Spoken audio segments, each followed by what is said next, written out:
আসসালামু আলাইকুম রহমতুল্লাহ বারাকাতুহু। আষাঢ় শ্রাবণ 2 মাস ব্যাপী কর্মসূচি অংশ বিশেষ আমরা আজকে আসলাম ফতেহাবাদ কেএস সোসাইটিতে আসলাম এই কারণে এখানে অনেক ছাত্র ছাত্রী এখানে পড়ে, যেন টিচাররা একটু করে বলেন এখন উপযুক্ত টাইম গাছ রোপণের। আমি আসার সময় এই সিনিয়র শিক্ষকের জন্য এই স্কুলের জন্য একটা মেহেদি গাছ আনছি। বন্ধুগণ, এই মেহেদি গাছটা হাতে তুলে দিচ্ছি। আমরা এই ফতেহাবাদ বৃক্ষরোপণ সমিতি থেকে বিভিন্ন স্কুল, মাদ্রাসা, কলেজে যাচ্ছি। এই ধরনের উদ্যোগ কেমন?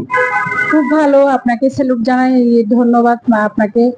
আপনি গত বছর এইভাবে আমাদেরকে কাজ দিয়ে গেছেন, এই কর্মসূচির জন্য আপনার অব্যাহত থাকে মতো আপনাকে অসংখ্য ধন্যবাদ। আমরা খুশি, এটা যেন গাছ অক্সিজেন দেয়, সবকিছু উপকারে। আমরাও চাই গাছ এভাবে যেন সব জায়গায় গাছ লাগাতে পারি এবং স্কুল না সব জায়গায় যেন এভাবে গাছ।